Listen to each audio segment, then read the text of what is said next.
Quando minha namorada me traiu, eu não entrei em um surto de raiva cega ou gritaria. Não. Eu fiz o que qualquer pessoa inteligente faria e mantive a calma e joguei o jogo dela de volta. Ela achou que poderia manipular tudo, me fazer sentir culpa e se reverter na vítima, mas eu vi o que estava acontecendo de longe. O silêncio foi minha resposta. E enquanto ela se desesperava para tentar se desculpar e justificar, eu estava longe demais para me importar. No final, quem se perdeu foi ela, não eu. Aqui estamos. Eu sou o tipo de pessoa que, aparentemente, se apaixona por mulheres com passados tumultuados. Porque, claro, quem não adoraria entrar em um relacionamento sabendo que a pessoa com quem você está se envolvendo tem uma longa história de escolhas questionáveis e casos mais do que discutíveis? Claro, meu nome é Gabriel, e eu sou a definição de aquele que paga de evoluído. Estava tudo indo bem. Ela, Marcela, é linda, super talentosa, e tinha essa vibe de moça difícil que no início eu achei um pouco misteriosa, mas que logo vi ser apenas uma fachada para a vida complicada dela. Eu deveria saber que as coisas iam dar errado desde o começo, mas quem sou eu para julgar? Estou apenas aqui, me afundando até o pescoço, como um perfeito idiota. Marcela não era como as outras. Eu nunca fui de me importar com o passado das pessoas, até porque quem não tem um? Ela, uma fisioterapeuta altamente qualificada, passou a maior parte da sua vida viajando com equipes esportivas, atendendo atletas famosos e com as quais, aparentemente, ela tinha mais que uma relação profissional. Eu não fiquei incomodado com isso. Quem não se envolveria com atletas musculosos esbanjando dinheiro na juventude, né? Em certo momento, ela percebeu que estava cansada dessa vida de mendigar autógrafos e medalhas e resolveu dar uma pausa nas viagens, trocando por um trabalho mais sério. Fiquei tranquilo. Afinal, quem não amar a ideia de um relacionamento com alguém que, além de ser incrivelmente bonita, também tem uma profissão onde a quantidade de caminhos tortuosos a ser tomada é infinitamente maior que o número de vias retas? Mas, claro, foi só por um tempo. Não demorou muito para que surgisse a oportunidade dela voltar a esse estilo de vida temporário. Claro, a grana era boa, os atletas estavam à disposição, e o ego de Marcela adorava uma aventura. Ela me prometeu que seria só um pequeno retorno à sua vida anterior, apenas um trabalho de 2 a 3 semanas. Nada demais, certo? Não tem nada de errado com isso, não é? Quem precisa de um relacionamento estável quando se pode ter o glamour do backstage do esporte? Mas, não se engane. Ela voltou e trouxe consigo, não apenas um salário gordo, mas também, uma bagagem de velhos hábitos que eu sabia que ela possuía, mas que preferi ignorar. Às vezes, ignorar a verdade faz com que as coisas pareçam mais fáceis, e no meu caso, foi isso que fiz. Eu escolhi fechar os olhos. Como qualquer pessoa normal faria, certo? Quando ela retornou, sem dizer uma palavra, eu já sabia. Talvez eu fosse o Sherlock Holmes do amor ou o idiota que não queria admitir o óbvio, mas algo estava errado. Quando ela entrou em casa, olhou para mim com aquele sorriso de quem sabe que fez algo errado, mas não quer que você perceba, eu soube que o meu conto de fadas tinha chegado ao fim. Eu tenho algo para te contar, e não foi minha intenção, mas... foi o que ela disse. Ah, a famosa frase que precede qualquer desastre emocional. O problema foi que, ao contrário do que ela imaginava, eu não fiquei chateado. Como poderia? Eu sabia, de certa forma, que esse tipo de comportamento era sua zona de conforto. Eu já sabia quem ela era, o que ela fazia e o que provavelmente aconteceria, mas me omiti porque, bem, porque eu sou um otimista idiota. Fui direto ao ponto. Sim. Eu sei, Marcela. Eu já descobri enquanto você estava fora. Eu sei que esse foi o seu passado, que foi o que você fez antes de mim. Não estou tão chateado quanto você pensa. Um silêncio. Marcela me olhou como se eu tivesse acabado de cometer um crime contra a humanidade. Ah, então você está bem com isso? Você está realmente ok com isso? Ela respondeu, com uma cara de indignação que poderia rivalizar com qualquer atriz de novela. Mas eu estava sendo sincero. Eu não estava bravo. Eu estava confuso. Em que momento da minha vida virei o cara que aceita traição tão facilmente? Mas ao mesmo tempo, o que eu poderia fazer? Ela não havia mentido para mim no início. Marcela me disse exatamente quem ela era, e eu deveria ter ficado preparado. O problema não era a traição em si, mas o fato de eu ter feito as pazes com isso muito rápido. Eu deveria ter ficado com raiva, certo? Deveria ter dito que não ia perdoar e que ela teria que pagar as consequências, mas eu não fiz isso. Fui o compreensivo que ela não esperava. O que era, na verdade, só uma maneira de eu me sentir superior enquanto fazia papel de humano evoluído. Eu não queria fazer um grande drama. Afinal, o que seria de nós se começássemos a brigar por cada deslize no passado? Eu estava tentando ser entendido, mas ao que parece, ser compreensivo não era o que Marcela queria de mim. Então, fui taxado de indiferente. Afinal, o que você espera de mim? Ela me questionou. Eu apenas olhei, sem saber o que responder. Talvez eu fosse o idiota por aceitar tão facilmente. Eu deveria ter feito o que qualquer pessoa racional faria, em ter ficado revoltado, protestado, dito que ela precisava se arrepender e dar um fim àquilo tudo. Mas não. Eu estava ali, fingindo que tudo estava bem, tentando convencer a mim mesmo de que era só uma situação passageira. De alguma forma, as expectativas dela estavam todas erradas, e a minha ação de não fazer nada foi o estupim. E agora? Bem, eu me pergunto, eu sou idiota por não ter ficado bravo? Por ser tão compreensivo? Por tentar entender em vez de simplesmente cortar o mal pela raiz? Ou será que fui o único que viu que, no fundo, nada havia mudado? Eu sou idiota por deixar isso passar tão facilmente? Ou sou só mais um otário que acabou sendo mais passivo do que deveria? O que vocês acham? Gabriel e Marcela, onde eu começo? Bem, no início parecia uma daquelas histórias românticas em que o garoto bonzinho se apaixona pela garota problemática, mas no fundo, ela tem um coração de ouro, sabe? Uma dessas tramas de filme onde o cara fica acreditando que, ao salvá-la, vai conquistar o amor dela para sempre. Sim, essa era a minha visão do nosso relacionamento. Tipo, se eu fosse o herói da história, ela seria Denzel em Distress com aquele toque de rebeldia que faz os homens quererem ser o salvador. Nos conhecemos em uma festa de amigos, algo simples, mas que já estava mais que suficiente para me fazer dar aquela deslizada em todo o bom senso que eu tinha. Marcela era deslumbrante. Não apenas bonita no sentido comum da palavra, mas tinha uma aura, um charme que deixava todos ao redor querendo ser mais interessantes só para chamar sua atenção. Eu fui um desses. Claro, a coisa toda ficou mais interessante porque, na época, ela ainda estava nesse processo de deixar para trás seu passado louco com os atletas, fisioterapeuta e médica esportiva e, bem, todo o resto que ela considerava ser ruim na vida dela. Algo no seu olhar dizia que ela não estava completamente convencida disso, mas quem sou eu para criticar, certo? Eu, Gabriel, um cara simples, sem grandes pretensões. Naquele momento, eu só queria uma garota legal, uma história tranquila, talvez até uma amizade. Mas Marcela, com todo o seu mistério e charme, me pegou. Ela era a tempestade que eu, com toda a minha calmaria, pensava que poderia controlar. Quando ela falou sobre como estava superando o seu passado e como agora queria viver uma vida normal, eu me senti quase como se estivesse ajudando a curar-se, o que, claro, só a tornava ainda mais atraente. Quem não gosta de uma boa missão, certo? Eu estava vendendo a ideia de ser o cara que iria salvá-la, ignorando completamente que ela não precisava de salvação. Nos primeiros meses, tudo parecia perfeito. Marcela estava sendo adorável e eu estava completamente envolvido nessa ideia de que estávamos construindo algo sólido. Mas, claro, a vida de Marcela era cheia de altos e baixos. A transição de um passado de aventuras loucas para uma vida mais comum não seria fácil, e ela estava começando a se dar conta disso. Ela tentava, de fato, ser a pessoa que dizia ser, mas sempre havia esse olhar distante, como se o mundo de antes nunca tivesse realmente saído de seu sistema. Ah, e nem eu sou tão cego assim. As referências ao passado dela apareciam nas conversas, aquelas menções ao quanto ela não se encaixava mais no meio dos atletas, como se estivesse perdendo algo, mas ganhando outro tipo de vida. Ela me dizia que sentia falta da adrenalina e da vida intensa, mas que não queria voltar a ser quem era. Claro, no fundo, eu acreditava que a verdadeira Marcela já havia surgido, e que o passado, com todas aquelas escapadas, não passava de uma fase. E quem não adora se enganar, né? Afinal, nada mais confortável que acreditar que a pessoa que você ama de fato mudou e deixou de lado seus erros. Afinal, ela estava ao meu lado e era tudo o que eu queria, ou ao menos o que eu achava que queria. As primeiras faíscas começaram a aparecer quando Marcela teve uma oportunidade de voltar ao trabalho com atletas profissionais. Uma chance de ouro, com muito dinheiro e viagens. Para ela, era um momento crucial de se afirmar profissionalmente e se afastar do mundinho pequeno e sem graça que ela via em nossa rotina. Eu não queria ser o idiota que a impedisse de seguir seus objetivos, então, com um sorriso forçado e cheio de confiança, disse que seria ótimo para ela. A verdade? Eu estava aterrorizado. Mas, óbvio, quem sou eu para ser aquele cara que coloca limites, certo? Eu só queria apoiar, afinal, o que poderia dar errado? Mas, como em todo conto de fadas, a coisa não foi tão simples quanto parecia. O problema, ou a oportunidade, aconteceu quando Marcela começou a interagir com alguns dos atletas com quem havia trabalhado no passado. Como se a tentação fosse um mal necessário para completar o ciclo de redenção dela. Marcela sempre teve essa energia magnética. Ela não estava tentando flertar com ninguém, claro, mas ela era o tipo de pessoa que acabava atraindo atenções por sua presença. E esse charme dela foi o que causou o primeiro desmoronamento no castelo que eu tinha construído na minha cabeça. Ela foi envolvida com um antigo caso durante sua primeira semana na estrada. Sim, um ex-atleta com quem teve algo no passado. Eu não sabia de nada disso até que um outro membro da equipe ligou para me contar, por puro impulso ou por querer ver o circo pegar fogo. E, claro, o circo realmente pegou fogo. Eu recebi a notícia de maneira fria, sem rodeios, e tudo ficou claro e Marcela havia recaído. Essa era a mulher que eu pensava que estava bem, que havia mudado, que se afastara do passado. Mas o passado estava ali, à espreita, e quando as coisas ficaram um pouco mais fáceis para ela, o que fez? Se entregou novamente. Ah, a ironia da vida, né? O que aconteceu na estrada, no fundo, não foi nada mais do que o reflexo da minha falta de percepção, da minha vontade de ignorar o óbvio. Quando ela voltou para casa, achei que conseguiria manter a calma e lidar com a situação como um adulto. Afinal, eu já sabia sobre o que tinha acontecido. Por que ser explosivo ou raivoso? O que seria isso, se não mais uma parte da missão redentora? Eu tinha em mente uma atitude madura, o tipo de postura que acreditava que qualquer pessoa bem resolvida tomaria. Eu estava lá, esperando por ela com um sorriso, pronto para ouvir a explicação que, sem dúvida, iria transformar o caos em algo justificável. Quando ela me contou tudo, ainda com aquela voz de quem está tentando se desculpar mas não sabe muito bem o que fazer, eu fiquei ali, assistindo a performance dela. Eu não sabia se ria ou se ficava sério, então só olhei e dei a resposta que eu achava que deveria dar, e sim, já sei. Não estou surpreso. Não estou feliz, mas também não vou fingir que isso é um grande problema. Como se fosse fácil, não é? Como se fosse só mais uma daquelas situações em que você diz estou bem, mas, no fundo, está tentando fingir que tudo não é exatamente o que parece. Eu deveria ter me importado mais? Claro que deveria.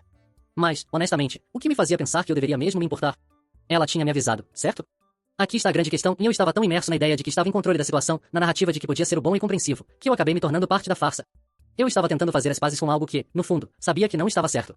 Mas quem sou eu para ter um pingo de racionalidade em um momento desses? Eu, Gabriel, o herói que queria salvar a moça do passado dela. Agora, com tudo isso esclarecido, é claro que eu fui acusado de ser o idiota da história. Quando ela virou e perguntou, com raiva, você realmente vai deixar isso passar assim? Foi um momento de pura ironia. O que ela esperava? Que eu fosse partir para a agressão? Exigir que ela me explicasse os detalhes do passado que eu já sabia? Não. Eu só queria dar a ela a chance de ser quem ela dizia que era. E, bem, no fundo, talvez eu também tivesse um pingo de culpa em continuar comprando a ideia da mudança. Agora, se você leu até aqui e ainda está se perguntando o que eu faço da minha vida, fique tranquilo. Eu também estou me perguntando. Mas, de uma coisa eu sei, a história entre eu e Marcela não vai acabar aqui. Ainda estamos na estrada, cada um tentando entender o que se passa na cabeça do outro. Mas uma coisa é certa, e se você acha que fui o idiota de toda essa situação, bem, você provavelmente está certo. Agora que você já tem uma boa ideia do cenário, vamos para o momento que realmente faz toda a diferença. O evento que, de fato, define tudo o que aconteceu e culmina em algo que ninguém, nem eu, poderia ter previsto. Aquele maldito final de semana que parecia ser a chance de superar a situação e seguir em frente. Mas, claro, como todo bom conto de traição, eu estava prestes a ser esmagado pela realidade de uma maneira que não poderia ignorar. Era um sábado qualquer, e Marcela me convidou para um final de semana fora, uma tentativa de reconstrução. Ela parecia tão genuína quando me fez o convite. Ela estava triste com o que aconteceu, mas estava disposta a tentar fazer as coisas funcionarem. Sabe aquele tipo de desculpa que soa um pouco mais forçada a cada palavra, mas você finge que não percebe? Pois é, foi exatamente isso. Eu aceitei, é claro. Não porque eu achava que iria resolver algo, mas porque, de alguma forma, ainda acreditava que, no fundo, talvez ela estivesse tentando se redimir, ou pelo menos tentasse não me perder completamente. Eu queria ser o cara que entendia, e não o chato que arrastava discussões desnecessárias. A viagem estava tranquila. Ou melhor, eu estava tentando fingir que estava tranquilo. Eu fazia isso o tempo todo. Toda vez que as dúvidas surgiam, eu as empurrava para o fundo da minha mente. Eu e Marcela em um lugar bonito, à beira de um lago, longe da cidade, sem mais ninguém por perto. Era um cenário perfeito, se você fosse um desses românticos que acredita que uma mudança de cenário pode consertar qualquer coisa. E foi nesse ambiente quase idílico que as coisas começaram a realmente desmoronar. Eu me lembro de cada pequeno detalhe, da sensação de algo estar errado, mas eu estava tão imerso na ideia de querer ser compreensivo que preferi ignorar. Como se fosse mais fácil não perguntar sobre as mensagens de texto no celular dela que piscavam a cada segundo. Eu sabia que havia algo ali, algo que não parecia certo. A cada nova mensagem, um novo nó na minha barriga. Mas eu mantive a calma. Eu estava sendo bom namorado, o que não exige explicações, o que dá espaço. E Marcela? Ah, ela estava se divertindo. Finalmente, à noite, depois de um longo jantar, ela se afastou. Estávamos perto da lareira, e o clima já não estava mais tão confortável. Ela estava de alguma forma distraída. Eu sabia que algo estava acontecendo, mas o que era, exatamente? E foi aí que ela me deixou no vácuo, com uma desculpa esfarrapada de que precisava de um tempo para si mesma. Eu fui ingênuo o suficiente para deixar passar, dando-lhe o espaço que ela pediu. Achei que estava sendo parceiro compreensivo. Só que o que eu não sabia era que ela estava me preparando para a verdadeira bomba. Marcela desapareceu do meu campo de visão por alguns minutos. Eu, deitado na cama, achava que o silêncio seria uma boa maneira de finalmente encontrar a paz, até que o som do celular dela me acordou da minha pseudo-reflexão. Curioso, peguei o celular. Eu sei, invadir a privacidade dela não é uma atitude louvável. Mas naquela situação, foi a única coisa que me restou para tentar entender o que estava acontecendo, porque algo estava definitivamente errado. A tela iluminada revelou mensagens, mas não eram mensagens quaisquer. Eram mensagens trocadas entre Marcela e um número que eu não conhecia. Não era nenhum atleta, nenhum dos exes de quem ela havia falado. Mas o tom da conversa era claro demais para ser ignorado. Eram mensagens carregadas de um teor íntimo, mas não no tipo romântico que você imaginaria. Não. Era algo mais sombrio, algo mais real. E aí, de repente, tudo fez sentido, ou melhor, fez mais sentido do que eu queria que fizesse. Marcela estava trocando mensagens com outro cara, sim, mas esse era diferente. Não era nenhum ex, não era ninguém do passado dela que ela supostamente tentava esquecer. Não. Era alguém da equipe de trabalho dela. Um cara com quem ela estava passando mais tempo do que qualquer outra pessoa nos últimos dias. Ela me havia dito, com toda a sinceridade do mundo, que estava tentando superar seu passado. Mas o que eu descobri ali me mostrou que a verdadeira Marcela nunca saiu de cena. Ela só estava usando o meu ombro para se apoiar enquanto fazia exatamente a mesma coisa que ela me acusava de tentar superar. A verdade era mais simples e dolorosa do que eu poderia imaginar, e Marcela não queria redenção, ela queria uma desculpa para continuar com o mesmo comportamento que havia aprendido a esconder. E, mais do que tudo, ela queria fazer isso sem ser questionada. Por um momento, senti a raiva tomar conta de mim. Uma raiva fria, quase calculista. Como eu pude ser tão idiota? Como eu fui tão cego? As mensagens eram claras demais. Ela não estava apenas passando um tempo com o cara. Não. Ela estava se entregando a ele, física e emocionalmente. E tudo isso enquanto me contava a história da nova Marcela, a que tentava ser séria, a que estava mudei de verdade, Gabriel. Que piada. Eu apaguei tudo, não com raiva, mas com uma sensação de vazio. Eu tinha visto o suficiente. O que me restava agora era lidar com o peso da traição, mas de uma maneira muito diferente. Agora, o que restava para mim era o plano, a vingança silenciosa. Se ela queria jogar esse jogo, eu estava pronto para jogar ainda mais sujo. Não com agressões ou gritos, mas com algo mais sutil, mais inteligente. Eu não ia apenas perdoar. Não, Marcela ia ver o que aconteceria quando alguém realmente jogasse com ela. Eu não sabia como ou quando, mas ela faria parte do meu jogo agora. E, acredite, meu amor, isso ia ser um jogo sujo. Agora que a bomba já havia estourado e eu sabia a verdade, o mais difícil seria decidir o que fazer com ela. Eu não era o tipo de cara que se desesperava ou começava a gritar, sabe? Eu sempre fui mais do tipo que observa e planeja. Então, decidi manter o foco no meu controle emocional e, por mais que por dentro eu estivesse pronto para explodir, mantive a calma e comecei a analisar a situação sob uma perspectiva mais estratégica. Afinal, eu tinha algo em mãos que poderia ser uma vantagem. E se tem uma coisa que eu aprendi com os anos é que as melhores vinganças são as mais sutis. Vingança direta é para os amadores. E eu não era um amador. Marcela voltou para o quarto horas depois, e, claro, o primeiro reflexo dela foi agir como se nada tivesse acontecido. Ela voltou com um sorriso mais doce, com a desculpa mais manjada sobre precisar refletir. Eu me segurei para não rir. Aquela cena estava muito boa para ser verdadeira. Mas eu sabia que minha reação seria crucial. Se eu reagisse rápido demais, se demonstrasse qualquer sinal de que eu sabia o que ela estava fazendo, a vantagem viraria contra mim. Ela teria o controle da narrativa, e isso não era algo que eu queria permitir. Então, eu fui o Gabriel tranquilo, o cara compreensivo que não sabia de nada. Sentei com ela e perguntei o que havia acontecido, como se eu fosse o próprio santo, o mártir da relação. Eu até me fiz de preocupado. Ela foi rapidamente para o lado de não quero falar sobre isso agora, mas eu já sabia que ela tinha sido pego. O arrependimento dela era visível, embora tentasse disfarçar. Durante aquela noite, algo dentro de mim mudou. Eu não era mais o namorado que queria resolver as coisas de forma honesta. Não. Eu queria uma coisa diferente. Eu queria fazer Marcela pagar, não de uma forma óbvia, mas de uma forma que ela não fosse capaz de entender. Eu queria que ela percebesse o que perderia, o quanto ela havia me subestimado. O quanto ela subestimava o próprio relacionamento. Nos dias seguintes, a viagem continuou com uma tensão quase palpável. Eu era educado, mais distante. Marcela tentava se reaproximar, se desculpar, mas eu a via com outros olhos agora. Eu me sentia como um predador, esperando o momento certo para atacar. Eu sabia que ela achava que eu ainda estava caído, mas, na verdade, eu estava calculando tudo, preparando o cenário para a minha vingança perfeita. Ela me fez uma declaração de amor naquela noite, jurando que estava arrependida e que queria me mostrar que estava disposta a mudar. Mas, para ser sincero, eu já tinha me desconectado emocionalmente. Ou, pelo menos, isso era o que eu queria que ela pensasse. Porque a verdade é que, por dentro, eu estava criando o meu plano. Eu não queria a reconciliação. Eu queria que ela sentisse o peso do que havia feito. Queria que ela visse o que aconteceria quando ela brincasse com alguém que jogava mais sujo do que ela. O primeiro passo foi cortar um pouco a minha presença, fazer com que ela sentisse a ausência de um jeito que ela não estava preparada. Comecei a ficar cada vez mais distante, não respondendo as mensagens tão rapidamente, saindo mais com os amigos, e claro, evitando qualquer tipo de conversa profunda. Marcela se sentia frustrada e perdida. Ela começou a perceber que algo estava diferente, mas não conseguia identificar o que. O segundo passo foi um clássico. Comecei a ser mais próximo dos meus amigos, especialmente de um deles, Daniel. Um cara confiável, mas que sabia exatamente o que estava acontecendo. O plano aqui era simples, em fazer com que Marcela percebesse que havia outras opções, que ela não era a única. Eu a vi começar a ficar mais nervosa, mais ansiosa, à medida que ela notava que eu estava me distanciando. A insegurança dela começou a transparecer. Ela me procurava, tentando conversar, mas eu estava ocupado. Eu estava curtindo a liberdade, mas estava observando cada movimento dela. Até que, um dia, quando ela veio até mim, praticamente implorando para que voltássemos a ser o que éramos antes, foi minha vez de dar o golpe final. Eu a olhei nos olhos, sem expressão alguma, e disse simplesmente: "E eu acho que a gente precisa conversar, Marcela. Não sei mais se isso tem futuro." O impacto foi visível. Ela ficou pálida, quase sem palavras. O sorriso que antes parecia tão genuíno desapareceu, e uma expressão de desespero tomou conta do rosto dela. Eu tinha quebrado a fachada dela, e agora ela começava a perceber que eu não estava mais cego, que a sua versão da história não estava mais funcionando comigo. Mas aqui estava o truque. Eu não estava sendo abrupto, eu não estava gritando ou acusando. Não, eu estava sendo frio e calculista. A ausência de emoções, o silêncio absoluto, isso foi o que realmente a fez entrar em pânico. Ela começou a se desesperar. Tentou de tudo, desde promessas de que nada disso significava nada, até acusações de que eu estava sendo exagerado. Mas eu mantive a calma, porque, na verdade, eu sabia que nada do que ela dissesse ou fizesse mudaria o fato de que eu havia vencido. Eu tinha tudo o que precisava para mostrar que, para mim, o jogo tinha acabado, e ela não fazia mais parte do meu futuro. Ela não sabia, mas já tinha perdido. E eu não ia deixar ela descobrir isso de forma simples. A vingança? Não era para ser uma reviravolta explosiva. Era para ser uma lição. E, até agora, estava funcionando. Sabe, eu sempre pensei que, se um dia eu fosse traído, teria uma reação completamente diferente. Imaginava que fosse me revoltar, talvez até perder o controle por um momento. Mas, agora que a situação aconteceu e eu estava no epicentro de tudo, eu vi que a minha reação não foi nem perto do que eu esperava de mim mesmo. Não foi um grito, uma explosão, ou até mesmo um ataque direto. Eu não fiz nada disso. Ao contrário, eu segui com uma calma quase assustadora. Não que isso tenha sido um sinal de fraqueza. Pelo contrário, foi uma demonstração de que eu tinha mais controle sobre a situação do que ela jamais imaginou. Eu já sabia o que ela estava tentando fazer em manipular a situação, fazer com que eu fosse o cara que não sabia lidar com as emoções. Claro, essa era a narrativa dela, a mulher arrependida, a vítima das suas próprias decisões. Mas eu não caí nessa. Porque, no fundo, eu sabia que, ao me comportar assim, a vantagem estava toda comigo. Marcela se via numa montanha-russa de emoções, tentando se recuperar, tentando me convencer de que não era nada demais. Mas era demais. Era um enorme problema que ela não conseguia resolver, porque o que ela não entendia era que, enquanto ela estava tentando manipular os eventos, eu estava mais de uma jogada à frente. A verdade é que eu comecei a entender algumas coisas sobre mim mesmo. A primeira é que eu não sou o tipo de pessoa que cede ao drama. Sempre fui de resolver as coisas de forma racional. Não estou dizendo que sou algum guruzinho ou algo do tipo, mas o fato é que o drama nunca me interessou. Eu nunca fui de fazer tempestade em copo d'água. Talvez, por isso, tenha sido mais fácil controlar os meus sentimentos e tomar o comando da situação. Marcela me forçou a olhar para tudo com uma nova perspectiva. Não foi só sobre o que ela fez.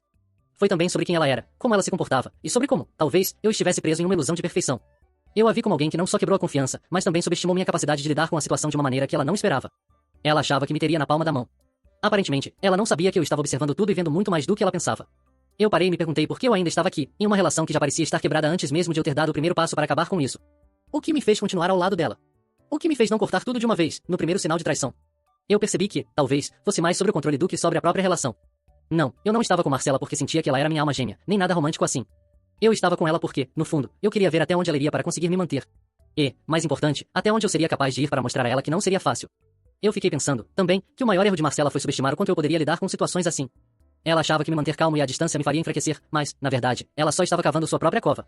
Cada passo dela em direção ao arrependimento, cada pedido para que as coisas voltassem ao normal, só colocava mais distante do que ela queria.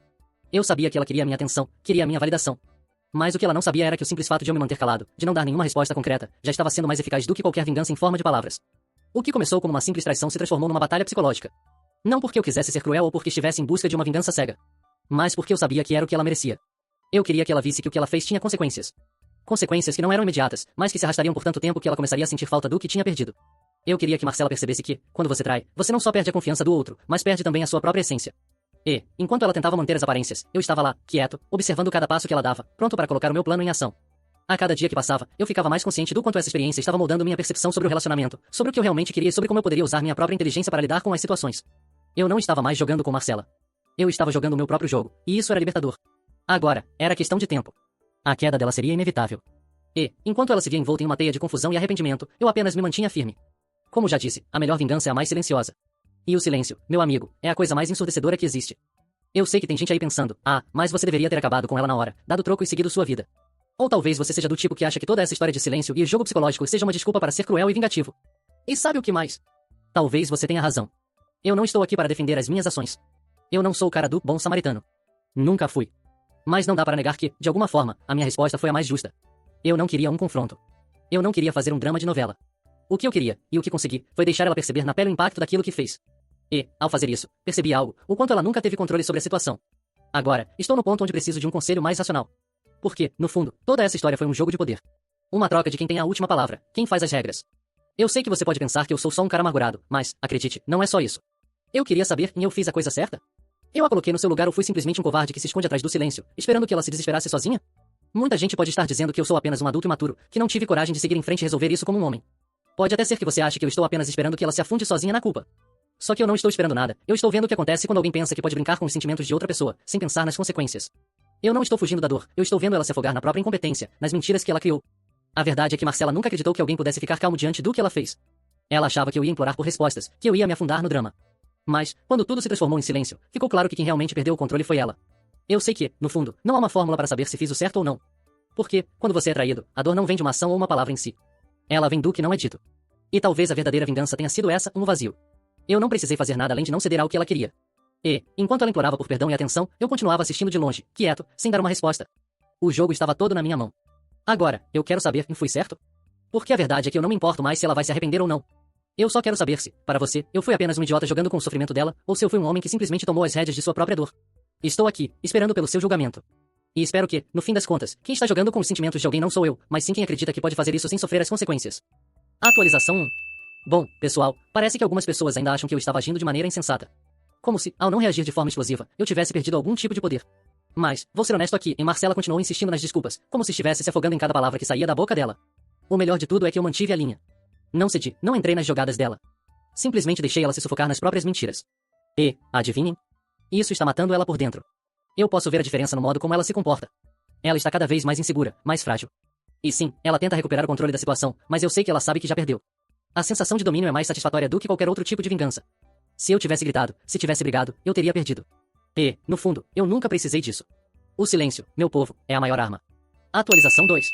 Pessoal, tem gente achando que estou sendo tóxico ou abusivo por simplesmente não responder aos ataques dela. Eu entendo o ponto, mas, vamos ser claros, e eu não estou fazendo nada além de dar a ela o espaço para perceber a real magnitude do que aconteceu. Não foi só a traição, foi o desprezo pela minha confiança. O que ela está tentando fazer agora é reverter a situação, colocar a culpa em mim, e em algumas ocasiões até tentar me convencer de que é tudo um grande erro da parte dela. Mas a verdade é que, enquanto ela faz isso, está se desintegrando aos poucos. Eu sou o único que mantém a calma, e vou continuar mantendo essa postura. Quando alguém te trai, a última coisa que você deve fazer é dar mais poder à pessoa. Eu só me mantenho forte. Acho que, no final, a resposta é, não se deixe controlar. Não importa o quanto ela tente se convencer de que merece uma chance. Se ela realmente se arrependesse, não teria cometido o erro. Se você gostou deste conteúdo, não esqueça de curtir, comentar e compartilhar com seus amigos. Inscreva-se no canal para ficar por dentro de todas as novidades e não perder nenhuma publicação. Agradecemos pelo seu apoio e esperamos vê-lo no próximo vídeo. Até lá!